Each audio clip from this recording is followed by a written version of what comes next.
That would be true. Yep. 7 o'clock, I'd like to call meeting to order. Roll call, and when you answer, please give your location. Bowers.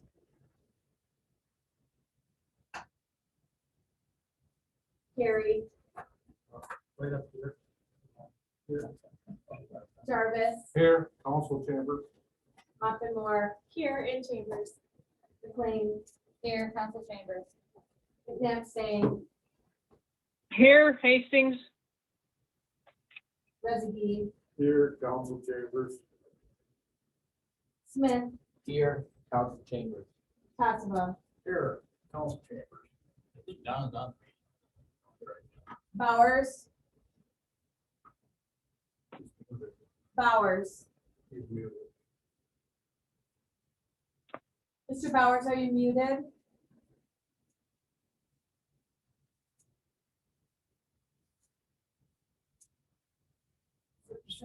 Somebody is a visual. I see him, yeah. Oh, I see. Okay, all right. See his eyes. Okay, Yeah, you can see. okay.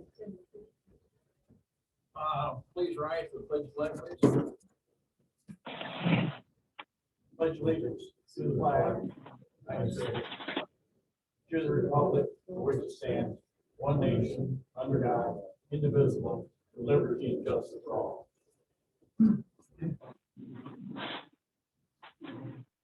Right, agenda tonight. I have one item to add. Proclamation. I have a proclamation. So present that at the time. Any other additions or anything? Your Honor, there appears to be an item that was sent in the packet that is not on the agenda. What's that? Item 10A, the agreement with the cemetery group.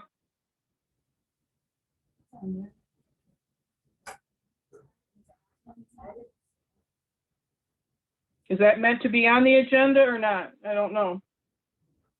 On the agenda, is in the packet. It's not in the packet.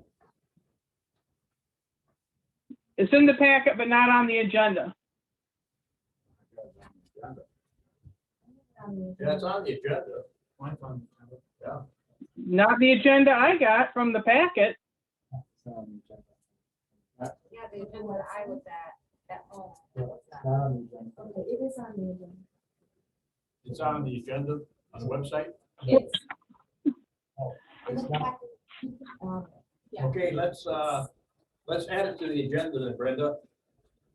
Okay, because yeah, anybody who would have gotten the packet offline would not have gotten, it would not reflect that on the agenda, so. Well, that's fine, because whoever got this off the line wouldn't have had any proclamation, so that's fine. We'll add Secretary Sexton's contract to the agenda. Where do you want to put that? It's numbered as 10A, so. Okay, but yeah, okay, it's on the contract. Any other thing? Anything else? Entertain a motion. Nope. As amended. I'll make a motion to approve the agenda as amended. Motion by McLean, supported by Jarvis. Roll call. Bowers. Looks like it. Is not, Yeah, we still need to. not. Okay. Carey. Yes. Jarvis. Yeah, Moore. Yes. McLean. Yes. McNabb staying. Yes, Residue. yes. Smith. Yes. Tassava. Yes. Motion carried. Approval of minutes of the April 12th, 2021 hybrid meeting and April 19th, 2021 hybrid workshop. Any additions or corrections to that?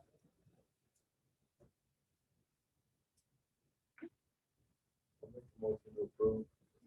Motion by Residue to approve, Support. support by Smith. Any further discussion? Roll call. Smith. Yes. Bowers. Carey. Yeah. Jarvis. Yes. Moore. Yes. McLean. Yes. McNabb Stain, Yes, Rezegi, Yes. Tassava, Yes. motion carried. Before we move on to open public discussion, I got something I want to say. The last few meetings have been pretty disappointing. I'm expecting next meeting to be different. I expect to have everyone participating in the meeting to be respectful and polite. We all need to be civil and treat each other kindly. If during the meeting I feel things are getting out of hand, I will ask the next person to speak. We all need to have equal chances to speak. Let's have a good meeting tonight. Open public discussion regarding matters not on the agenda. Anybody out there like to speak tonight? I'll give you 3 minutes. You give me your name.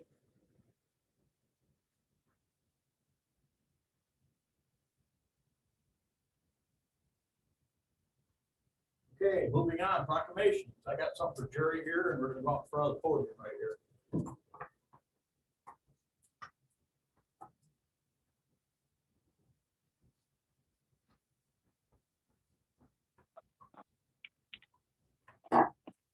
It's not there. I think it's you.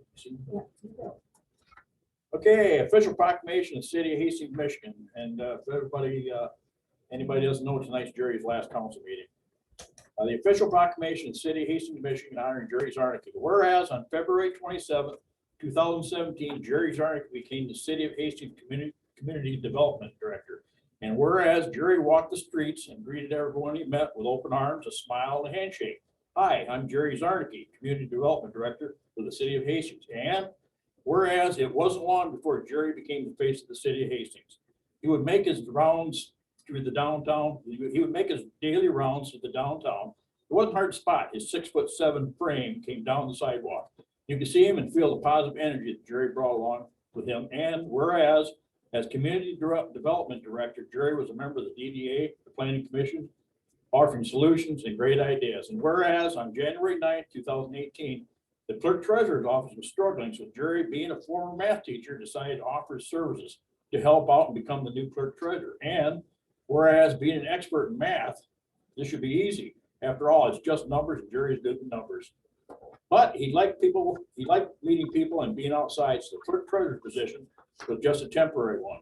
And whereas a permanent clerk treasurer was hired and Jerry worked alongside her to get her used to the city accounting system and the city of Hastings.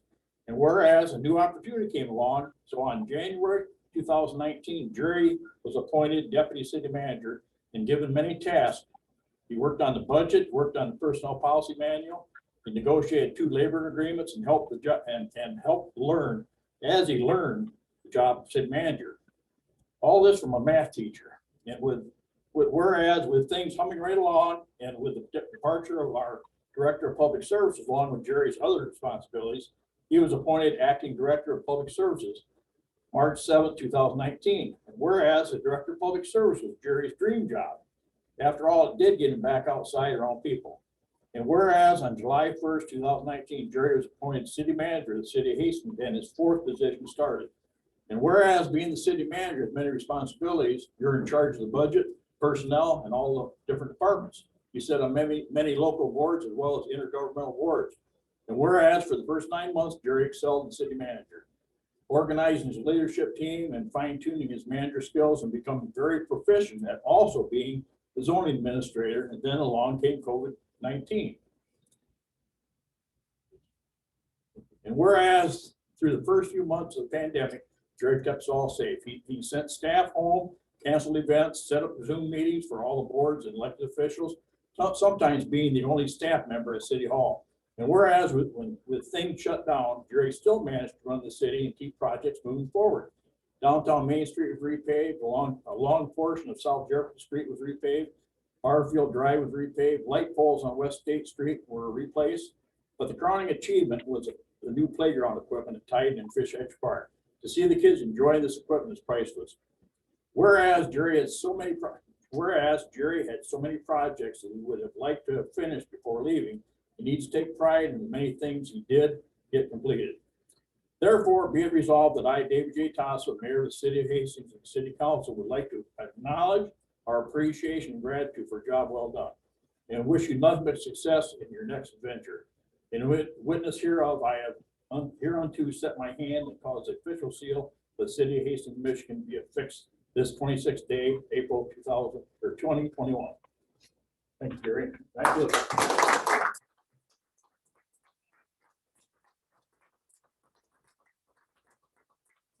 I have something else I want to give Jerry too. This is a token of all our appreciation for what you've done, Jerry, what you mean in the city of Hastings. I know that you and Bridget you're always walking the streets. I heard that from somebody. But you really enjoy the city of Hastings and your love for the city of Hastings. I want to give you this to make sure you stay here and come back to all our events. So it's key to the city. Thank you. You got something to say later, right? Actually, I did have something to say later during the city manager report, but I think it's fitting now. First off, thank you, Mr. Mayor. I'd like to compose myself a second. First off, I'd like to thank the council for the opportunity to be the city manager of the city of Hastings. It's been a great opportunity and one that not very many people have had. My time with the city has provided me with many experiences, most that I would never have anticipated. I want to also thank my leadership team and the employees of the city of Hastings. Anything that's been successful during my time as city manager is because of them. I may have provided the opportunity and support, but they shouldered the effort and brought us across the finish line. I will be leaving with many fond memories and cherished relationships because of the 4 years that I have spent with the city of Hastings. I am unable to express the level of gratitude that I have for the time that I've been able to spend with these great people in this amazing organization. I look forward to seeing the things that are yet to come for the city of Hastings. I wish all of you on the council, the employees, the business owners, and the residents the very best as this chapter of the city closes and the writing of the next chapter begins. Thank you very much.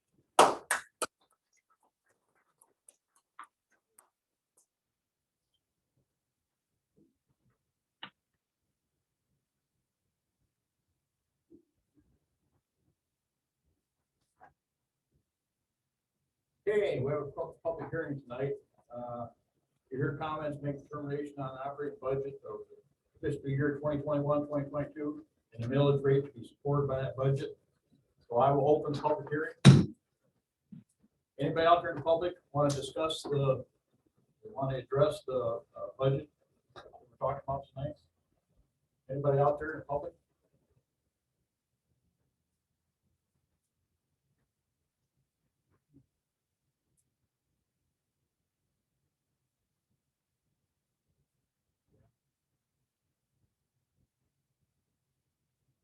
Okay, I'll close the public hearing.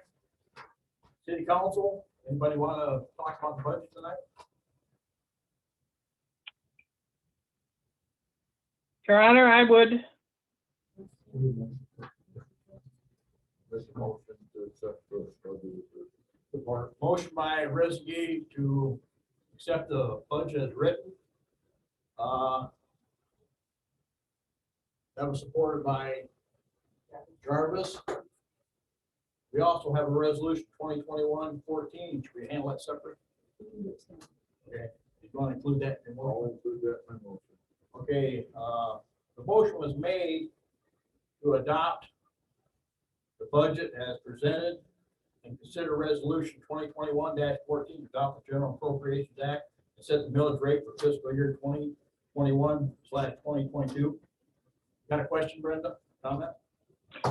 Yeah, I had sent an email to Jane asking what the impact would be on our budget if we stopped dipping into the general fund. And, you know, I haven't heard back from her, but she acknowledged the fact that she appreciated my bringing it to her attention. I told her I was going to be raising it tonight. Basically, my concern is that if we're going to be running the city based on dipping into the general fund reserve, what's going to happen when we run out? I mean, even if we stop while we have a certain percentage that we're supposed to have, what services are we going to lose because we no longer have the recurring revenue we don't have a recurring revenue of a level that we're spending in our budget now. And I think that's an important question to be answered before we approve this budget, and where there, especially when you consider that the next year's budget as estimated is going to dip even more into it. So it's like, I don't think we can continue this route, and I think we really need to look at what services we can provide based on our recurring revenue, because one-time revenue just won't cut it. Thank you, Your Honor. Yeah, Brenda, you're correct. If we continue to dip into the fund balance, eventually there is going to be a point where it does run out. You also brought up in the question that you had was back in 2008 when there was the recession, and we hit that, and the city had to struggle through that. Going back and doing some research back then, the budget that was approved was for a 15% fund balance at that time, to get through that stretch. The current budget that's in front of you, the one for next year has a 57% fund balance, and the one for 22-23 has a 45% fund balance. So yes, the fund balance is going down, but the hopes are with having a fund balance like that, because of conservative choices that the council made in the past, has put the city in a position that right now to try to get through this potential economic disaster. There's talk that stimulus stuff is coming from the federal government. There's talk that the state's gonna turn around and rebound from this. So no, we can't do this forever. But we believe that at least through the 2 cycles that you have in front of you, it would be prudent to spend some money out of the fund balance. That's part of the responsibility of the administrative staff, is to be fiscally responsible, to not get the city so close to that breaking point that if something major happens, we're in trouble. But we have to be prudent, and we have to spend some things that are there. The questions asked, what services would have to be cut, what things have to be changed. Again, remember, ultimately, the administration only makes suggestions to the council. That is one of the responsibilities of the council, is to make the final decision on what services, that kind of stuff that has to be cut. What you have in front of you for the next 2 years is a budget that does not have to cut any of the services that you currently provide the residents of the city of Hastings, and still keeps our fund balance relatively healthy. That allows us to get through potentially this season that we're going through, call it whatever it is that you want, and continue to reevaluate as we move along. We did a halt on spending when COVID first hit, because nobody knew what the outcome of it was going to be. Some of that created so that we had some things that were planned for our budget that we weren't able to spend. Some of that's what's creating the additional spend in the next budget year. The stuff that we were going, projects that we were going to do that got punted down. Example would be the fire chief has a new truck that was supposed to happen last year. It got punted to the next budget that's coming. Well, that was money that was coming in from the previous budget year. We put a hold on those one-time spends for capital just to figure out where we were as an organization. So while, yes, it is correct, we cannot sustain this forever. How long can we sustain it? Councilman Smith asked that last time. I don't know how long, because we don't know what the future holds. But for the next 2 years that's here, the administration feels this is a roadmap that will get us transitioned into the next 2 years, so we can move forward as an organization with still a pretty solid fund balance. I'd like to, okay, go ahead, I'm sorry, go ahead. For a healthy fund balance is 12 to 15%. Everybody knows units of government live on a fixed income. Many units of government live paycheck to paycheck, which means they are eking by with 4 to 8%, and they're calling that a banner year because of the revenues and the resources available to them and what they have to spend it on. This organization has been very lucky. Back in 2007, your fund balance was $696,000. That was prior to the crash of the housing market. At that time, in that year, 2008, you were able to add $371,000 to your fund balance, which put you at almost $1 million, making your fund balance 21.52%. In the last 11 years, you have added almost $2.2 million to that fund balance, bringing your fund balance currently to 57.65%. That is $2 million that hasn't been spent on infrastructure and other things that need to go back to the taxpayer, need to go back into the organization to make it strong and healthy. And so what ends up happening is you have fires to put out that cost quite a bit of money, like the infrastructure at the garage or the infrastructure at the fire barn.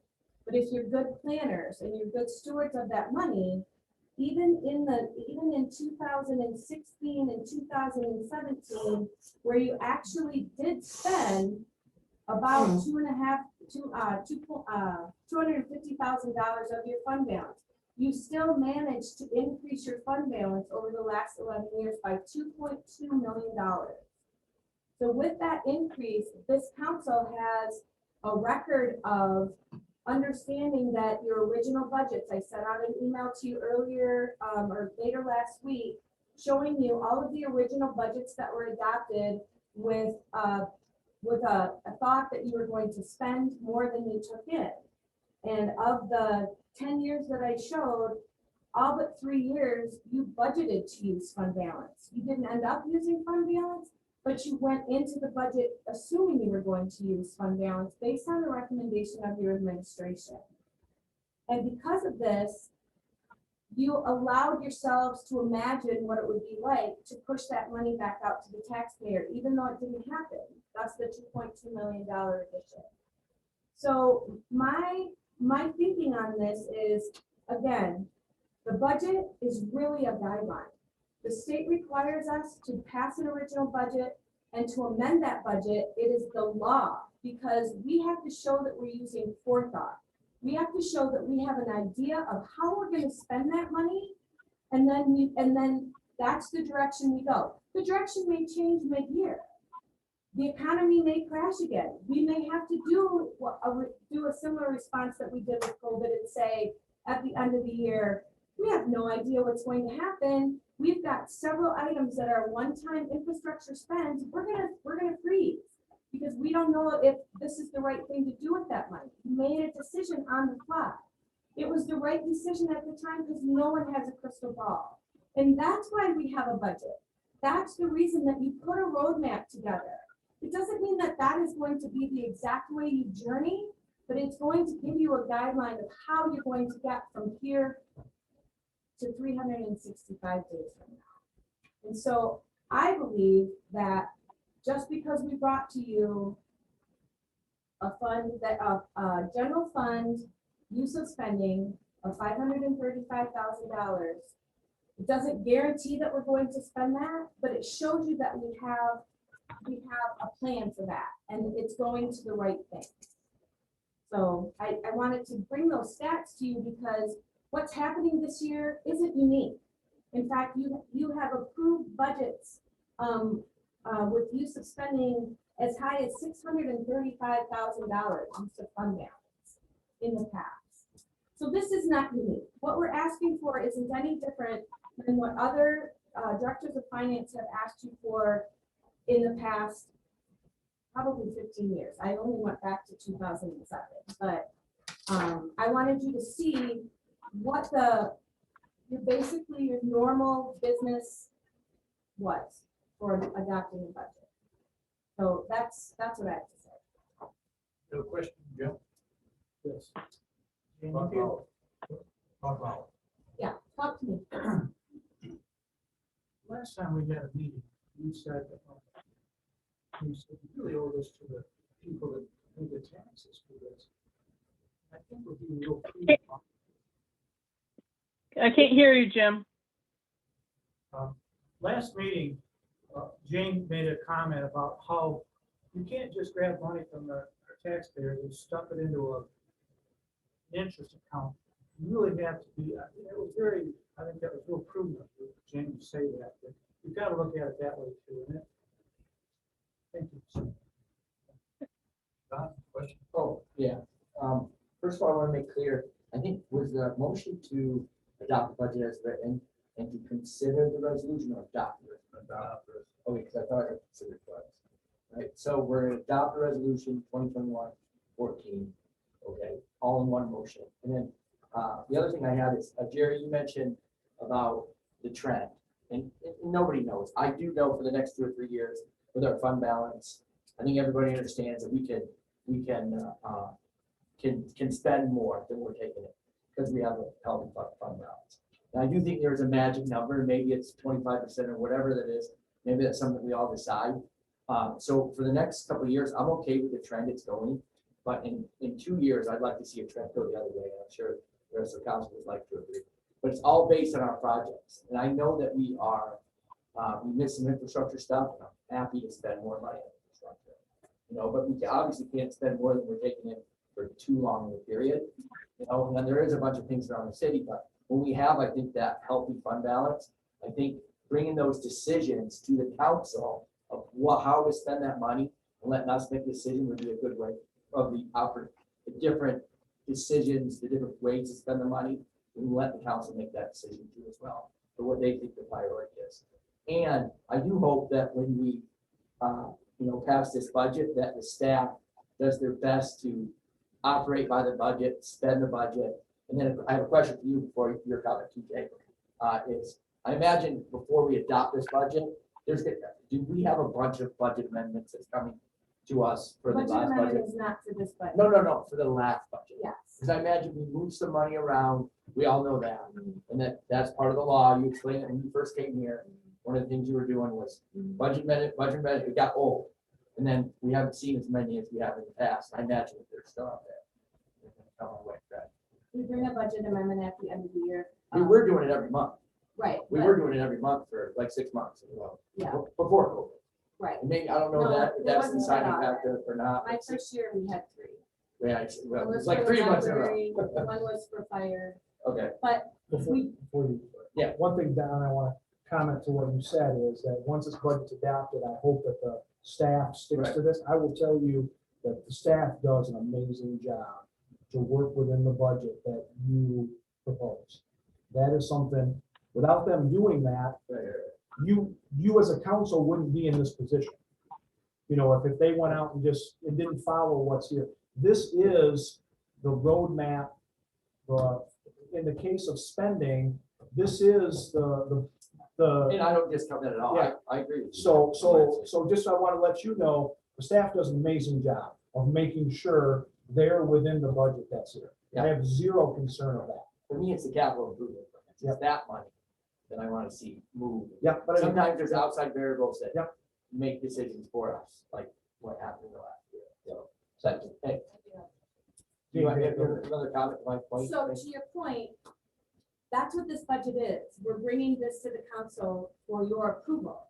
So, I mean, once this budget is adopted, we go on the basis of, you've said yes to what's in here.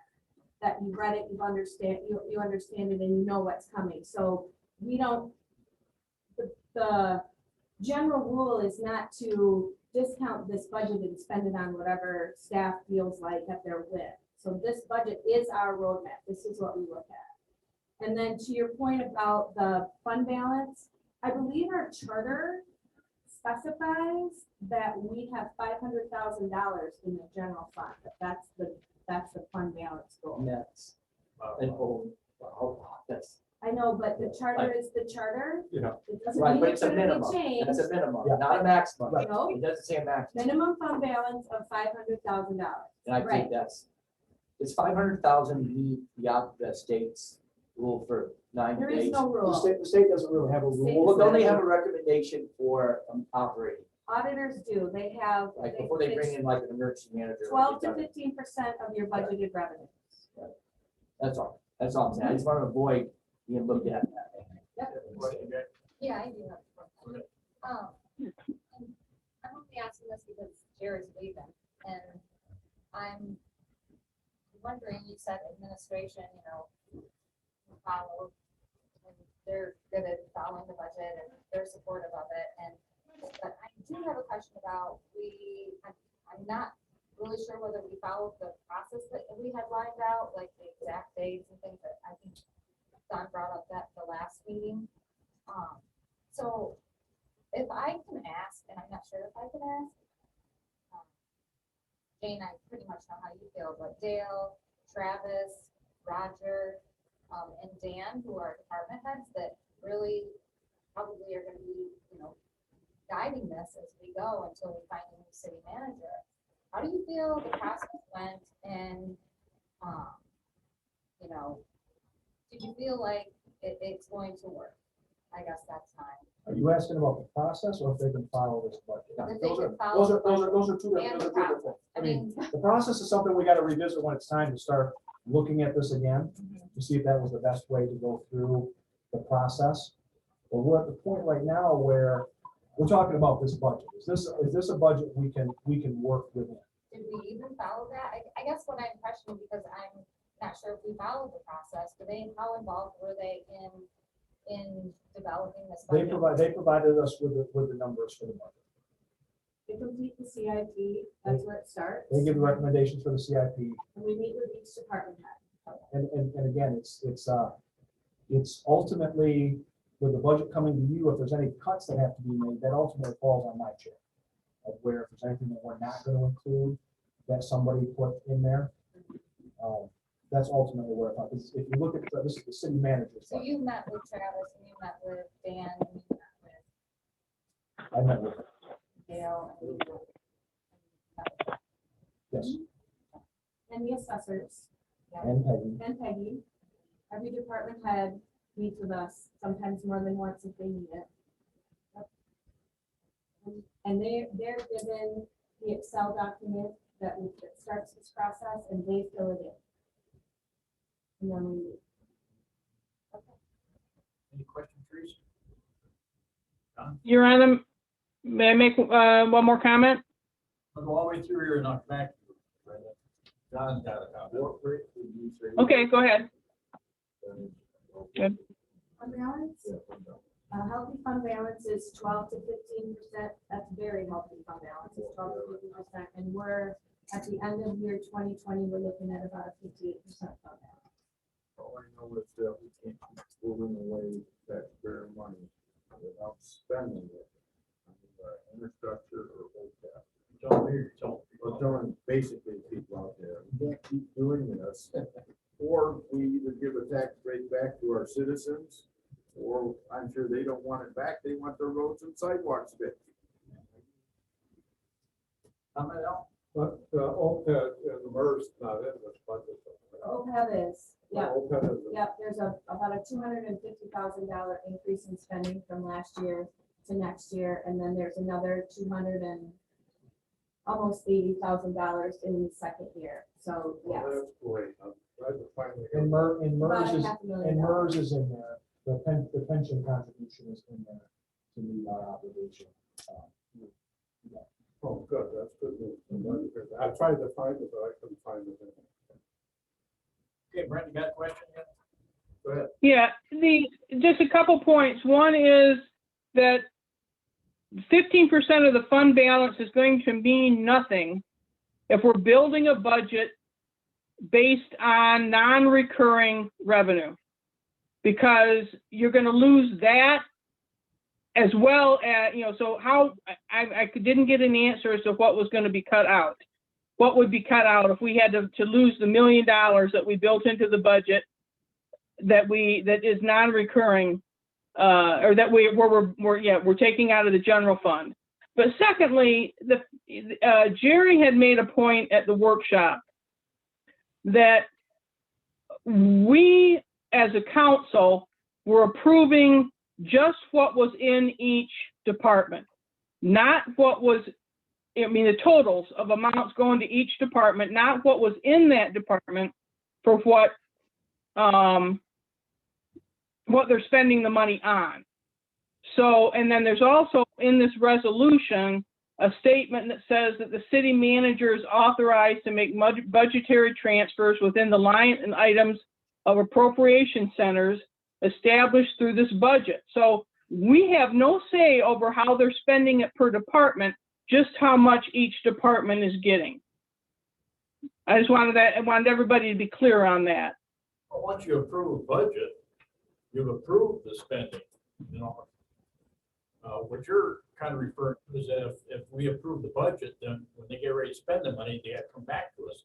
Well, when you approve the budget, we kind of sidestep that process, right? Well, Brett is correct, that like, if you look at the general fund that's there for, pick something, say parks. You're approving the bottom line of parks.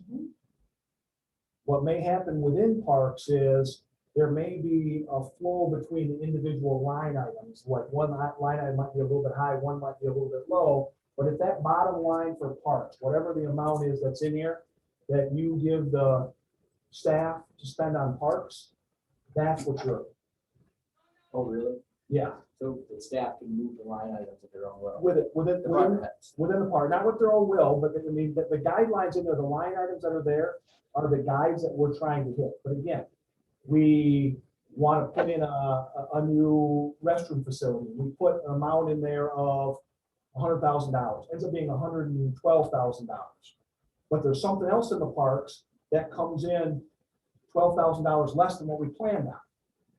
Within the parks, we're still spending the same amount. And it still comes to the council.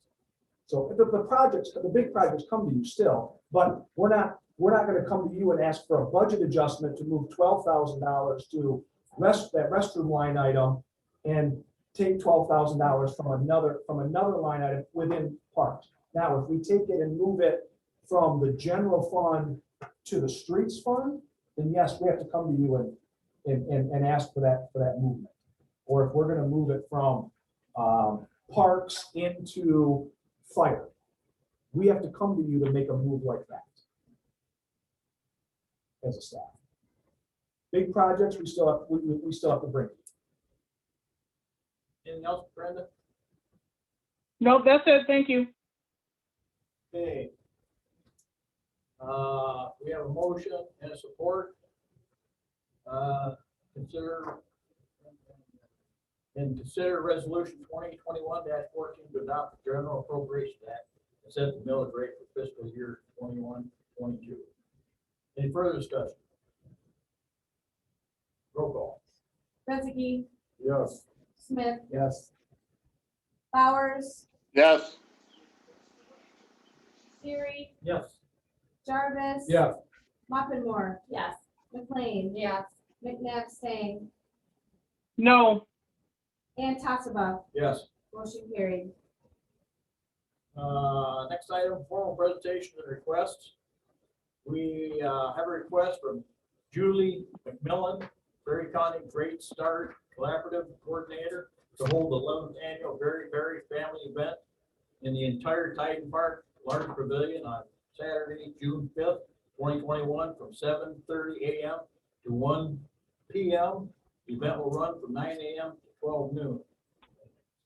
I think they wanna reserve the pavilion from 7:30 a.m. to 11 to 1, and then the event's gonna be from 9 to noon. That's all. Is Julie on the meeting tonight? They've done this in the past. They've done it for this is the 11th time, and it's been a pretty good event.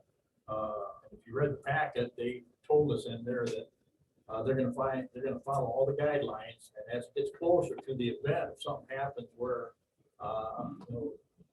things change, the health department says you can't do it or whatever, then they'll reconsider. So that option is there. What we need to do tonight is consider allowing them to do this. Any questions?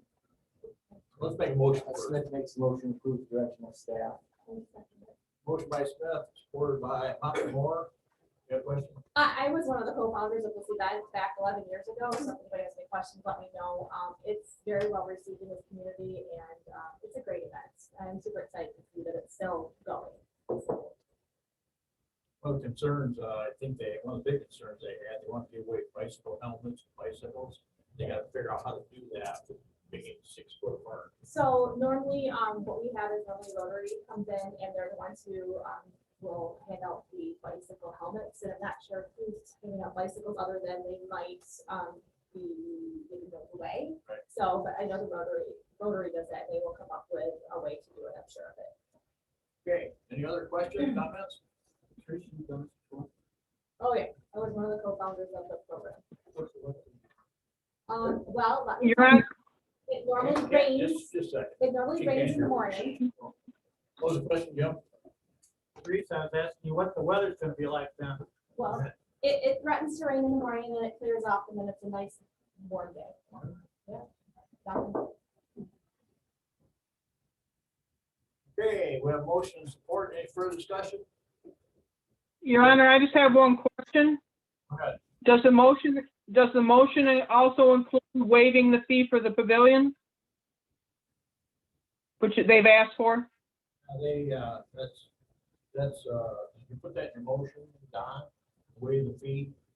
That's what they're asking for. I just forgot about it. 'Cause I don't have the, they're a charitable organization. Normally we waive that fee. I will amend my motion to approve the waiving of the fee.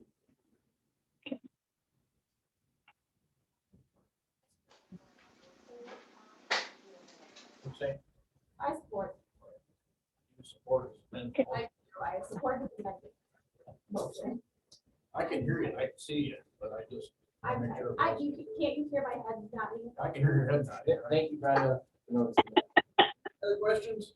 Roll call. Okay. Nick, Yes, Hezekie, Yes. Smith, Yes. Bowers, Yes. Gary, Yes. Jarvis. Yeah. Hoppenmore. Yes. McLean, Yes. and Tasca. Yes. Motion carried. Consider request from Lynn Denton, Downtown Business Team, to hold Spring Girls Night Out on Thursday, May 6, 2021. State the necessary ordinance and consider resolution 2021-15, Spring Girls Night Out, state the necessary ordinance. Motion by Kerry to approve their request and adopt resolution 2021-15, supported by Residue. Any discussion?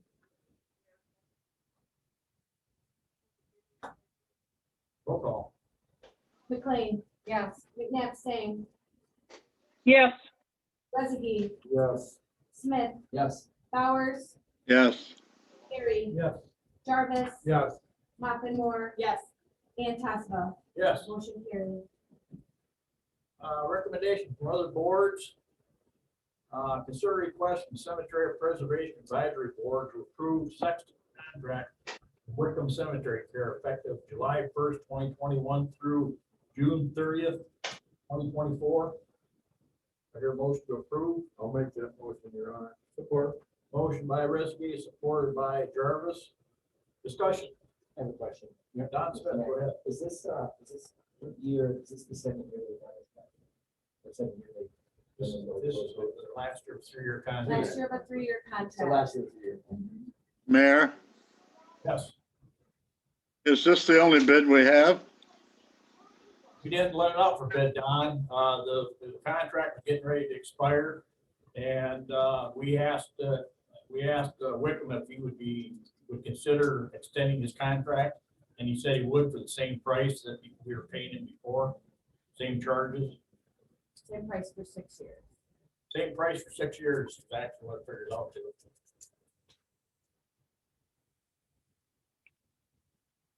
Brenda, you got Your Honor, I have, go ahead. yes. Where'd this contract come from? Same The contract. standard form?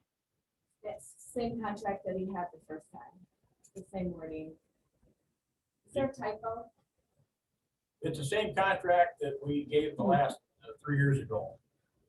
Same. Well, then I guess I'll raise the same objections I had last time. This is not a good contract. I think it needs our attorney to review it, and I think it needs, a lot of work.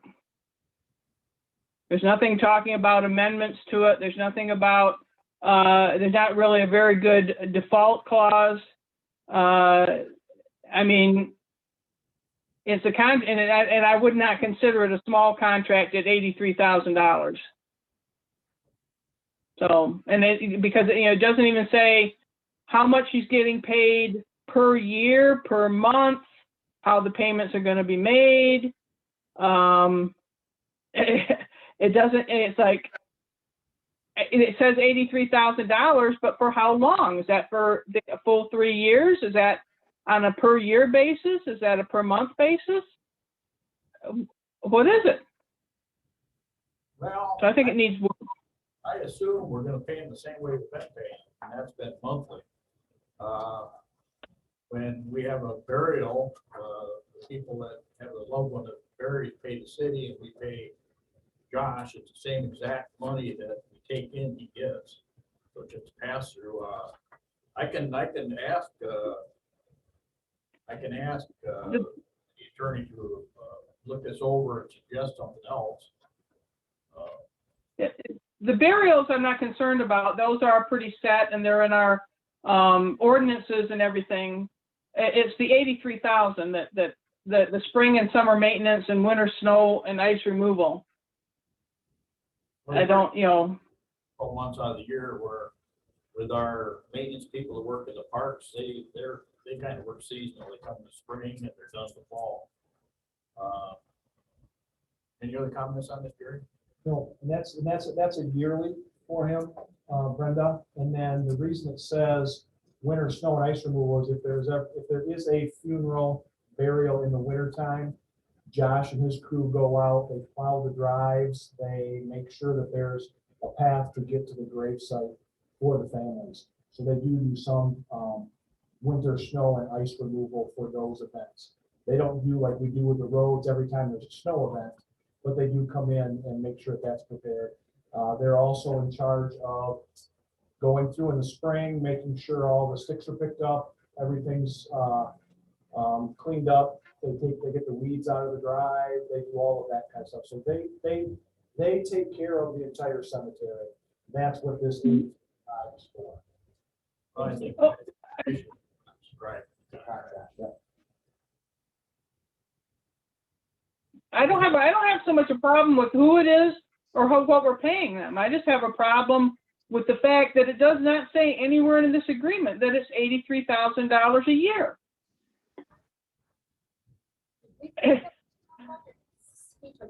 We do. This is ours. ours. And it's the one that was used 3 years ago when they did the last time. We use it with others. I'm curious, one question I might have on this is, he had bid documents. Did the bid documents spell out what we paid him, or he just asked for a yearly price on it? It's just an annual price. We could pay it monthly now. We pay it monthly. You want to continue to spend money. Any other comments or questions?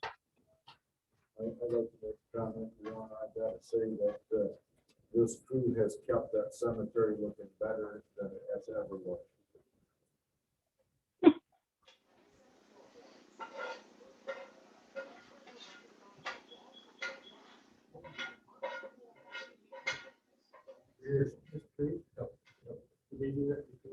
This is all they do. This, the Wickham family, I think, just about any cemetery around here they have. I'm the only cemetery here that have this. Because the first time they ever figured, that's the first time they were Yes. This was after everything got fixed up. Any other comments? We have motion and support to approve. Roll call. Muckenmore. Yes. McLean. Yes. McNabstain. No, Rezegi. Yes. Smith. Yes. Bowers. No. Terry. Yes. Jarvis. Yes. And Tassava. Yes. Motion carried. Mr. Mayor, Go ahead. I do believe that she has some real concerns there, and I think they should be taken care of or explained a little better than just, there's a amount of money there. Is it per year? Is it per the 3 years? You know, it really, she has a valid concern. There's nothing there that tells us about how long or what this is for, except that it's for taking care of the cemetery, but it doesn't give us how long or what it's for, or how many, if it's for a year or more, or what. Okay, thanks, Don. Moving on, we have ordinances, second reading and consider adoption of ordinance number 599, buildings and structures. This has to do with the height of our building.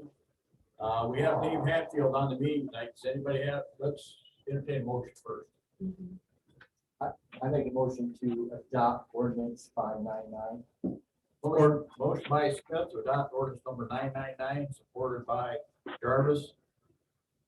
Questions? Anybody out there ask questions? Is Dave on there? Dave, Yeah. Right at you. are you Dave? Yes, I'm on. So Dave, if theoretically, if the planning commission was to approve a building of any height, the city council would be aware of that before the building was ever built. But this ordinance allows you to approve without city approval, correct? Well, that's true of all special use provisions throughout our code.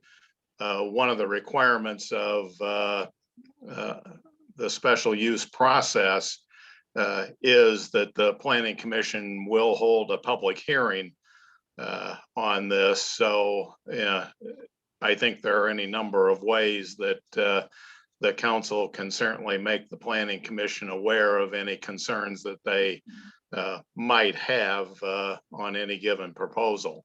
Thank you, Dave. I just wanted to hear that. I'm good. Yeah. Any other questions?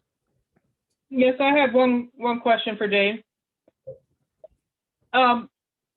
If somebody came to the planning commission and wanted a 60-foot building somewhere, under what conditions would you be able to say no? We can say that I think the inverse of that is maybe the best resolution. There is no requirement to say yes to any request for a special use permit. The special use standards have a number of criteria that we are required to look at. And if we don't feel that it is an appropriate facility to go in the proposed location, we can say no. Okay. Great, thank you. Other questions of Dave?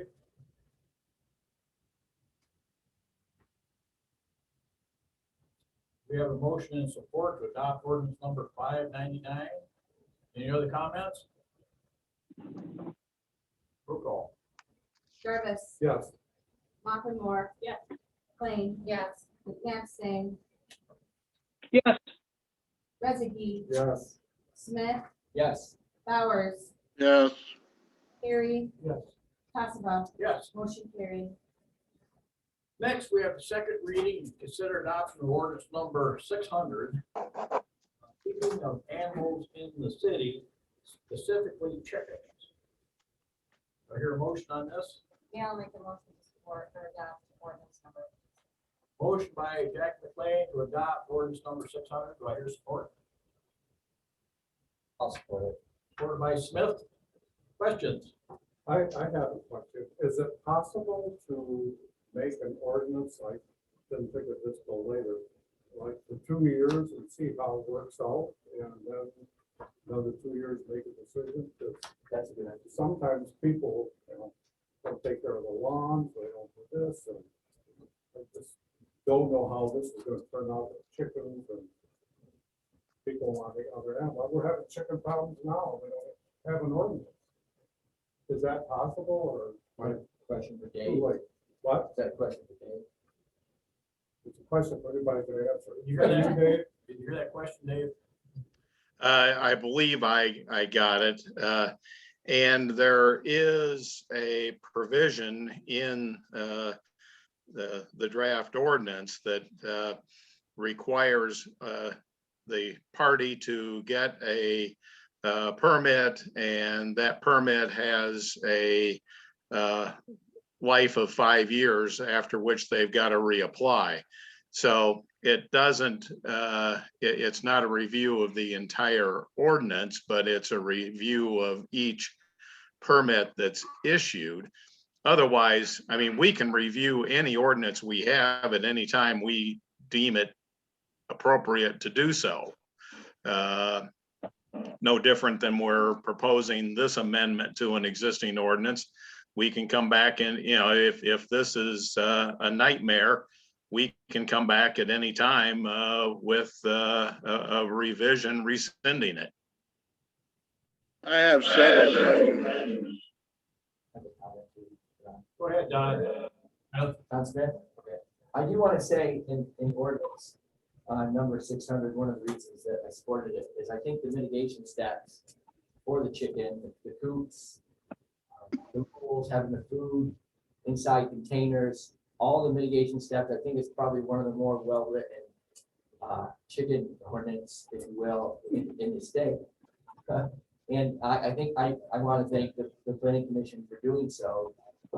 I wouldn't be in support of it if it didn't have all the hazards that they were mitigating. And I do think, like what Dave said, we could always look back on it if there's an issue. Sure. I did go. Mr. Mayor, Maybe you Second, have more Don. chickens than 4, but I'm okay with 4. Had a long conversation with Dave. He explained to me some of the reasons, some of the other cities and towns that had 4, why they did that, in the area versus having more than 4, and I'm okay with the rest. Matt Powers, you got a comment? yes, I do. Good. David Hatfield was going to tell me how many votes he had for it, and I haven't heard that yet. Yes, we had 309 people participate in the survey. 243 or 79% were in favor of it. 66 were opposed. I'm concerned about your facts and figures there. That's not even 5% of the city that has told you that yes, we'd like it. Number 2 is I'm from the farm, and I don't believe chickens should be in this in the city. That's what farms are for. Number 3, we aren't able now to enforce all of the ordinances we have. I'll give you a for instance. For instance, dogs and cats, a total of 4, or 3, total of 3 supposedly. There's people that go by my corner with 4 dogs. I don't know how many cats they have, but obviously we aren't doing anything about it. So, you know, you're just adding another wrinkle and another job for the police to do that can't do it because they don't have the manpower. And you're just, you know, with less than 5% of the total, I think you're just grabbing straws and saying, okay, we'll do what you would like to do for if you have any amount of people that want to do it. So, Don, when was the last time we had 309 people show up for a public hearing? I don't care how many came. Probably the never. whole thing is simply that when you get less than 5% of the city to want something, you're just going to go ahead and do it, right? No, Don, that's not right. Yeah. Both of you.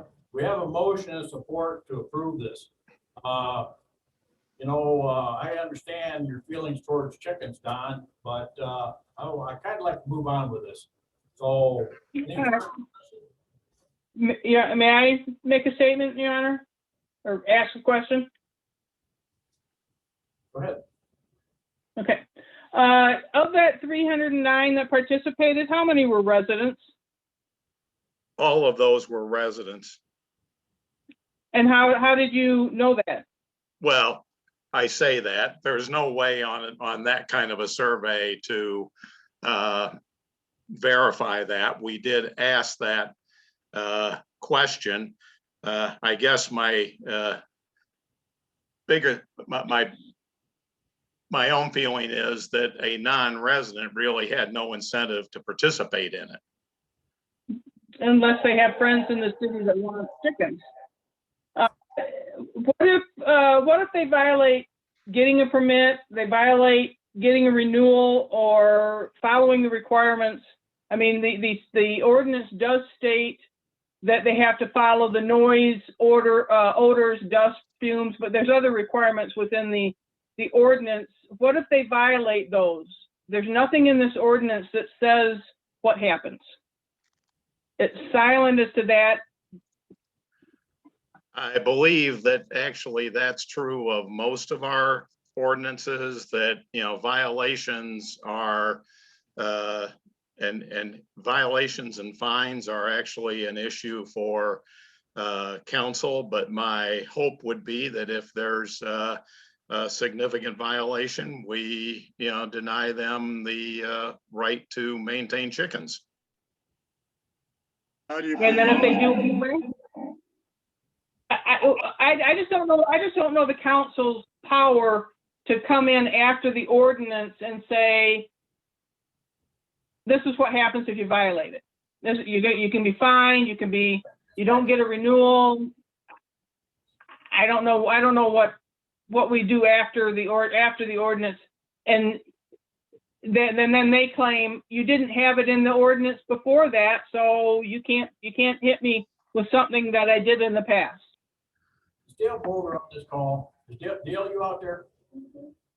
Yes, sir. Explain to her how we enforce our ordinances, please. Obviously, you don't understand it. So technically, some of them are different than others. Obviously, the dog ordinance has been revised over a couple of years ago. So that's pretty specific as far as how those things are handled. Typically, the fines, we ask for compliance typically. Frank has been very good at making contact with people, explaining to them what they're in violation of as far as the ordinance goes. Also handing them and providing them with a copy of the ordinance and explaining and opening up that chain of communication between himself and the resident.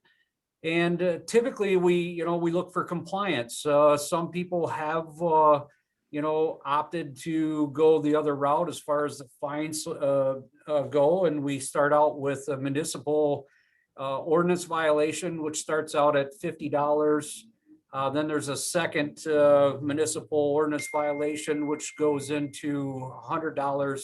And depending on what the violation is, sometimes if it goes into the safety aspect of citizens of the city, we will go with uniform law citation, which then therefore goes through the district court. And the reason for that is because the right to their due process is handled with a magistrate, seeing how we do not have a magistrate on staff here at the city. We request a formal hearing and allow the judge then to make the decision based upon both parties, solutions and words to whatever took place. So that's kind of typically in a nutshell how violations are handled. Can I ask you And a then question? just one follow-up. This is chapter 90. This is the zoning ordinances, right? And that what you just explained would apply to this. So I have I'll be honest with all of you, the ordinance 600 for the animals, I am not fully up to speed 100% on. So I'm not sure what fine process, or, as far as, where they come and, apply for their permit to have it. If there's a fee, I'm not sure where that's all at this point. I will 100% have to get on board with this and figure out everything out. I'm not sure if the police department's going to be responsible for this, or if it's going to be somewhere downstairs. I'm not positive. We again do not have the facilities to be able to take this on. I don't, the guy working half a day now can't keep up with everything. That means you gotta hire somebody else. And you're not willing to do that. So I'm not finding fault with you, Mr. Boulder, but what I'm finding fault with is how we run the city when it comes to ordinances and how to keep them in line. Okay, any other comment? Not, I'm gonna close discussion. Go ahead, Jim. Just loud enough. I'm one of the few people that can have chickens in the city. And I had an egg that was 2 days old this morning, brought in by my grandkids. That's one of the best experiences. Okay, we have a motion and support. Roll call. Gary, Yes. Jarvis, Yeah. Muffin Yes. McLean, Yes.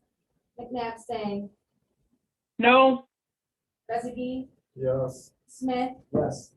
Bowers, No, Tassava, Yes. motion carried. Resolutions, we have none. Appointments, none. Bid contracts and agreements and sales, we have none. City manager report.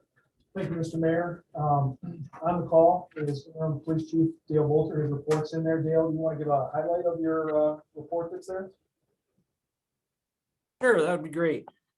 Thank you very much. Obviously, as you've seen from my writings, it was a little bumpy week, but we're kind of smoothing out pretty good.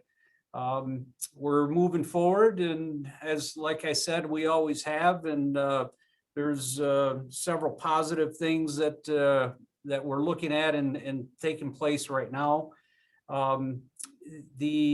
Jalissa Kelly, who I believe is also on with us tonight, she just finished up her week-long training over by Lansing, which is typically a new chief school, which most of us go to when we take these positions. Also, I would just like to let all the council members know, and whoever else may be on board tonight, if anyone is ever at need, give us a call. Feel free to contact me. We're just gonna go forward with the support of our officers and staff here. And when I say staff, I mean that's citywide staff. Teamwork is the key to success. And even though there will be a few bumps in the road, I think the entire city of Hastings will come out riding on a newly paved road. So I also entertain the thought of allowing anyone to ask the interim deputy chief Kelly any questions. Like I said, as she's on tonight, I did provide you with a few things that you may not know about her. So if anybody would like, feel free. I believe she has the ability to tune in.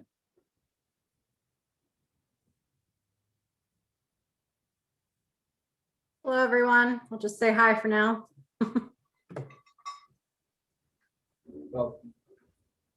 welcome aboard. Welcome aboard. Thank you.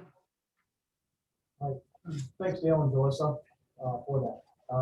Also in your packet is a report from Clerk Treasurer Director of Finance. Do you have any highlights from your report that's there that wasn't?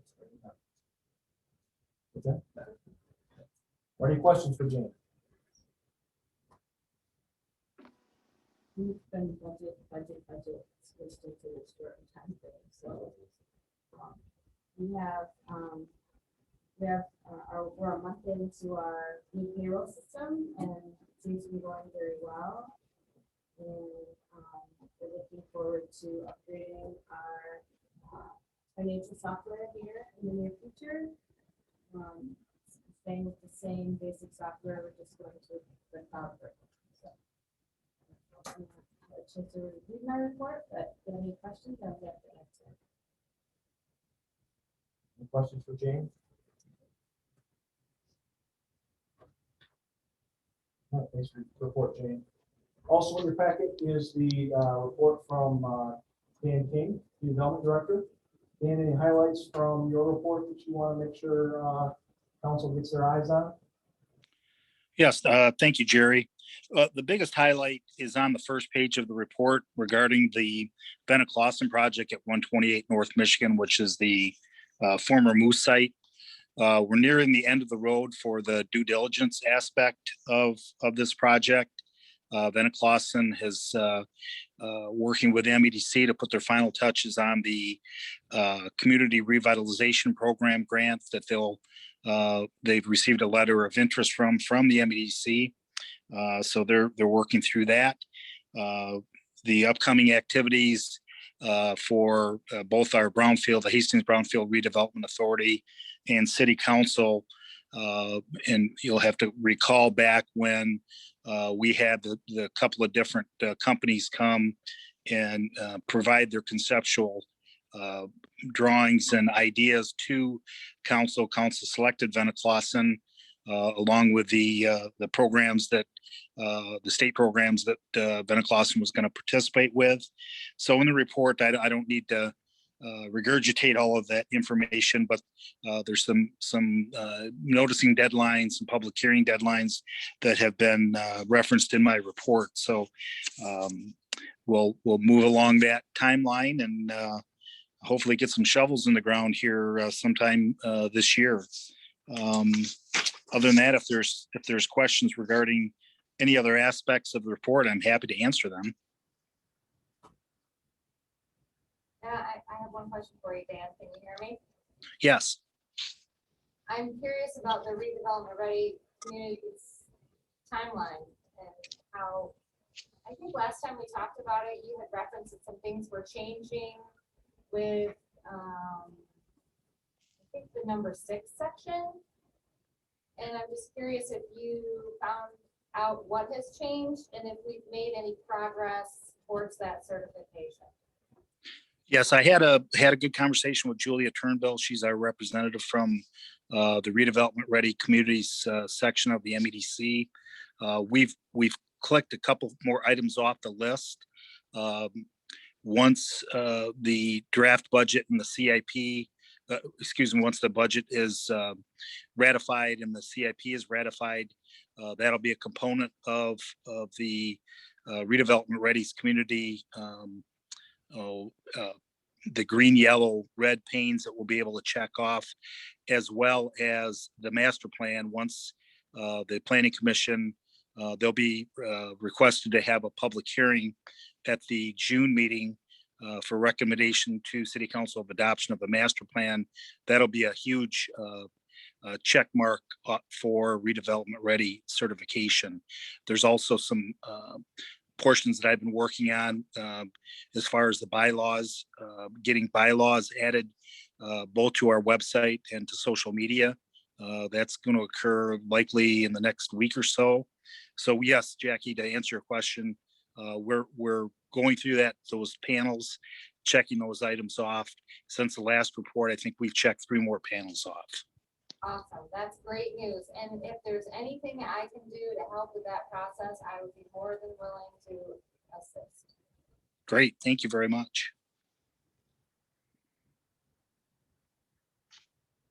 Any other questions for Dan?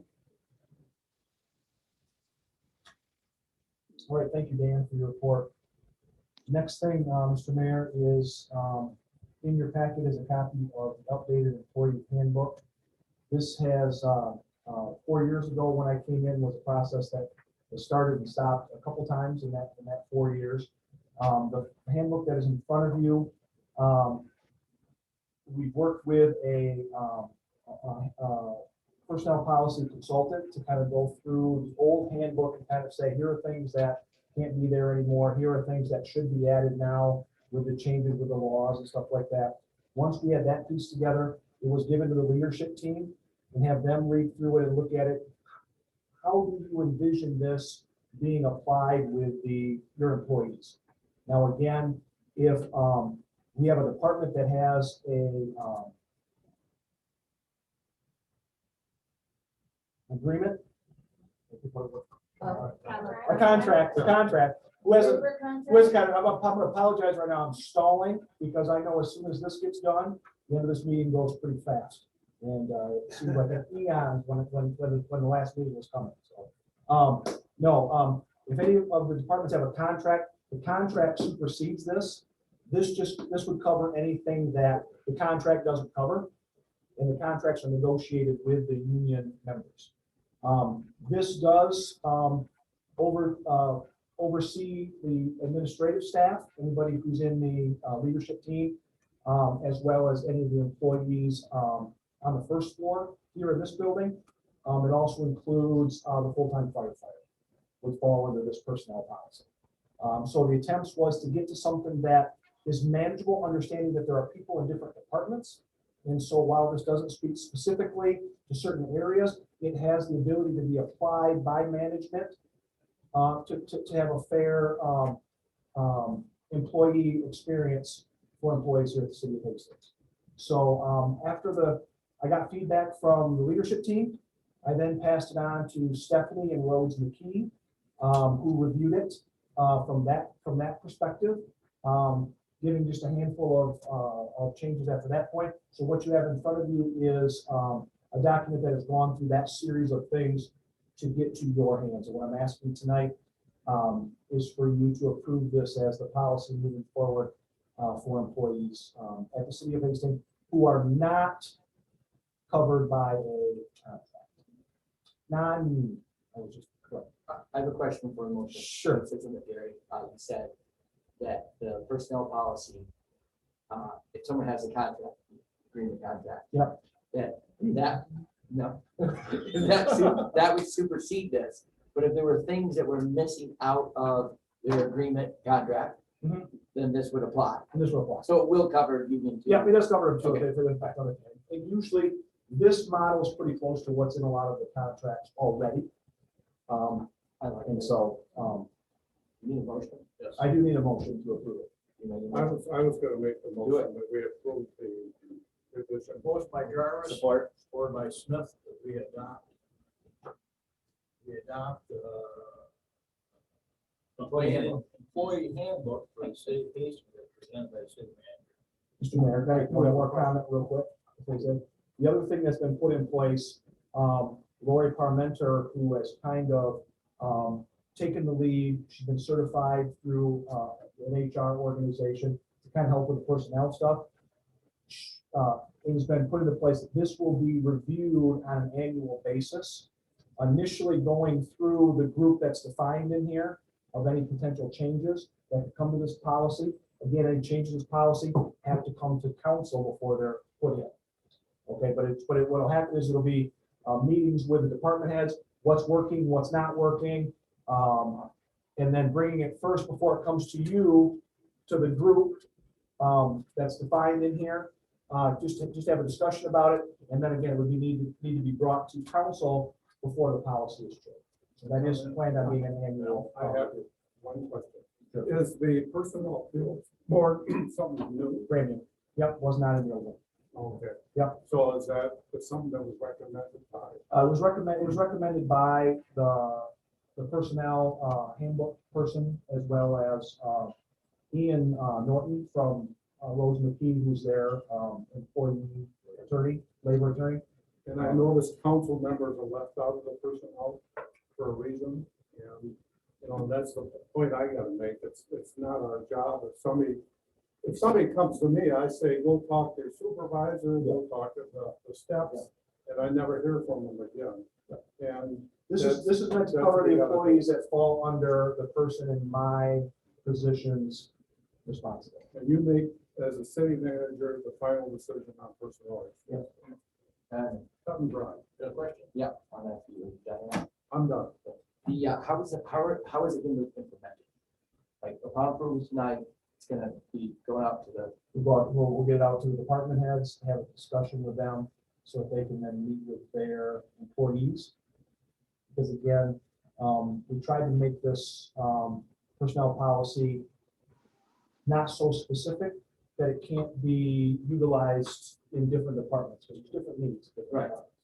And so it's gonna be, they'll then be working with the department heads on on the implementation of this with their departments. and you said in this, it talks about yearly review, right? Does that mean, are we gonna expect this as a council? Or this is gonna come back fiscally to us? I would assume that we put, my plan would be that it's put on an annual calendar that's planned on, and the least that you would get may come from, and I would maybe recommend potentially having, and you have the assessors that come periodically to give reports about the assessing. The HR, let Lori come periodically to give some update on that, maybe it could fall about the time that annual thing is, and at least the report giving to you that this was reviewed and there's no changes being recommended at this time. Okay, thank you. I just have one question. I see that underneath the vacation, it says for July 2021 only. There's kind of like a little blip. Yep. Why? To get everything onto a fiscal year, because right now it's Okay. January 1 Okay, to that's my December thought. 31st. Okay. This will get it so that everything will be Calendar. July 1 to Okay, January. that's June what 30. I thought. I just have. Yep, so it's in there for that one time. We did this, if you remember in the two contracts that we negotiated, well, I guess in one of them, in the DPS, this was in there Yes. as a way to get to that cycle so that vacations are replenished on July 1. Any other comment? We have a motion and support to adopt. Roll call. Powers, Yes. Harry, Yes. Jarvis. Yes. Moffenmore, Yes. McLean, Yes. McNabb Stain, Yes, Rezegi, Yes. Smith, Yes, Cassava. Yes. Motion carried. Mr. Mayor, I cannot thank again enough for the opportunity to be able to sit in this chair. It was truly an honor. And thank you very much for that. And then, report. Okay, before I move on, I want to thank, the department heads that had their reports tonight, for being on my video. I appreciate that. I think it's something we should do. Anybody that has a report, I think when they give it, they should turn on their camera. And I want to thank Dave Hatfield for being on. I thought maybe he'd leave already, but he's having too much fun tonight. Thanks again, Dave. Item 16, consent items without individual discussion. And as always, if you see something I go through, you want to talk about, I'll come back to it. Item A, invoices. Game time, $31,898.50 for wood fiber and installation at Fish Hatchery Park. Grand River Construction, $513,875 for the wastewater treatment plant improvements. Humble Rock and Clark, $18,410.42. Each for engineering for the wastewater treatment plant construction project. Van Dyke and Mechanical, $48,500 for the Hastings Fire Department ventilation. Item B, draft minutes of the Cable Access Committee, April 19th, 2021. Item C, April and May 2021 event calendar. Anybody seeing those, want to talk about them? David, I'd like to ask a question. Go ahead. The first one, game time, wood fiber and installation at Fish Hatchery Park. What is that? So it's all part of the installation of the new playground equipment at Fish Hatchery Park. So it was in installments, purchasing the equipment, the installation, that kind of stuff. So this is for the surface around the play structure at Fish Hatchery Park. Thank you. Anyone else? Entertain a motion to accept, place on file. So moved. Motion by Jarvis. Ordered by Rezegi. Placed on file. Roll call. Smith, yes. Powers, Yes. Harry, Yes. Jarvis. Yeah. Moffenmore, Yes. McLean, Yes. McNabb Stain, yes, Rezegi, Yes. Cassava. Yes. Motion carried. City Attorney's report. Good evening. I have nothing else for council this evening, but I do want to take the opportunity to thank Jerry for the honor of and privilege of working with you over these past years. Wishing you the best of luck. Thank you, Stephanie. Legislative Director's Report. Anything tonight, Brenda? Nothing for council tonight. Thank you. Open public discussion from the floor. Anybody out there want to address the council? I'll give you 3 minutes. You give me your name. Anybody out there?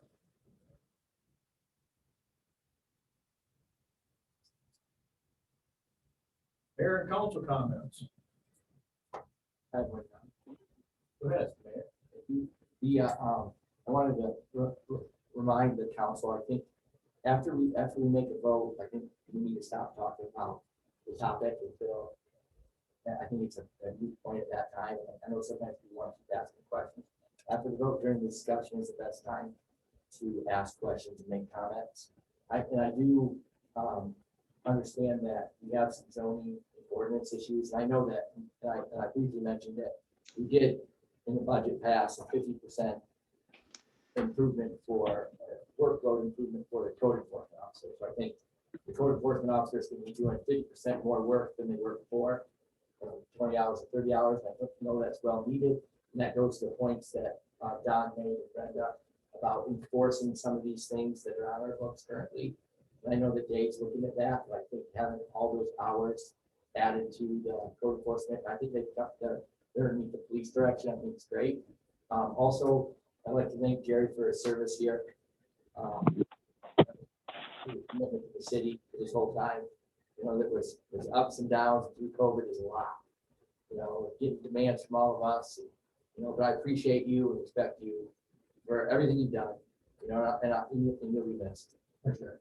Thank you, Jerry. Yeah, well, I'd like to thank Jerry, number one, for the book club that I really enjoyed. Anybody that's not read that book, I would strongly recommend that you make it put on your reading list. It was one of those books that kind of opened my eyes. The last book that I read that opened my eyes that much was The Five Love Languages.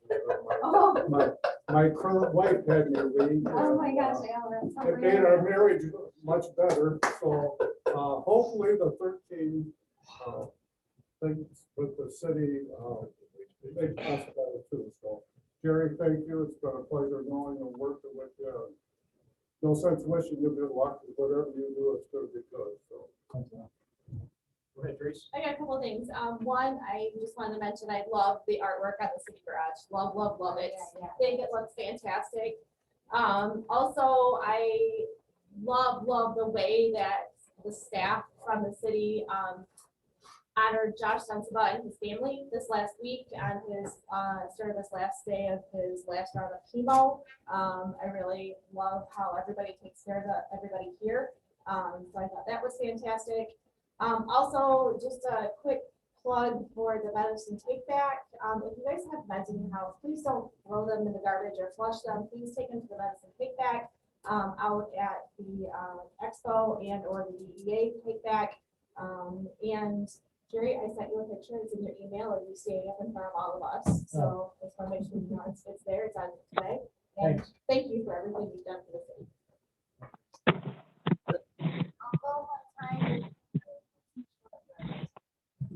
I do wish you the best, and I do want to say one more thing. I had a great conversation with some of the board members of Hastings Area Schools. I shared back and forth with them, and I talked about how to do that, and then they suggested I talk with Matt Goebel. But when I talked with Matt Goebel, he had said the mayor had talked to him, I think, and you guys were gonna sit down. So I'm hoping and grateful that you guys have made a connection, and I think that's gonna strengthen our communication and support with them. So if there's anything I can do to lend a hand there. Well, I said it's pretty good communication. Yeah, I just thought maybe we could share stuff and maybe say things out loud. So if you need help with that, I'd be more than willing to help with that. And I just was happy to hear that, so I wanted to share that.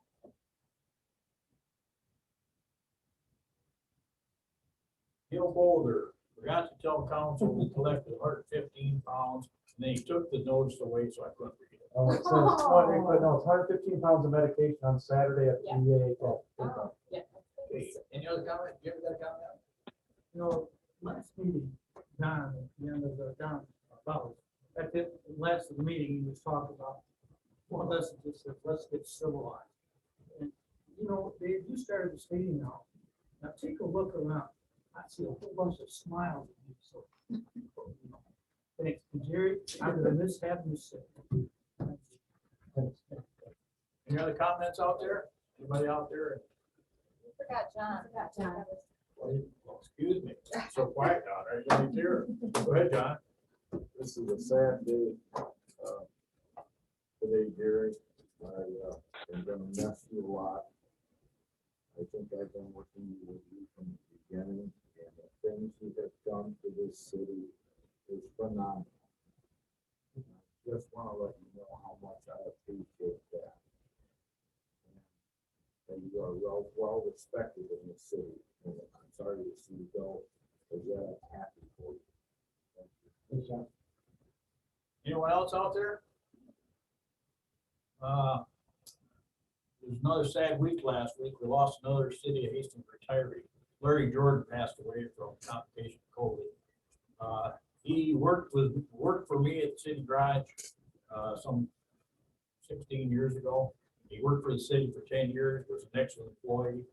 I've never had an employee, and I've always had a way of ribbing people a little bit, getting them jacked up. Well, Larry Jordan, you could never, all he did was smile. Just he'd smile and say, "What do you want me to do next?" And I'm gonna miss him. And I went to his funeral. Frank Campbell was one that officiated his funeral. It was pretty gut wrenching. But I just want to send my condolences out to his wife Beverly and his family. And Jerry, you know how I feel about you. I don't need to tell you.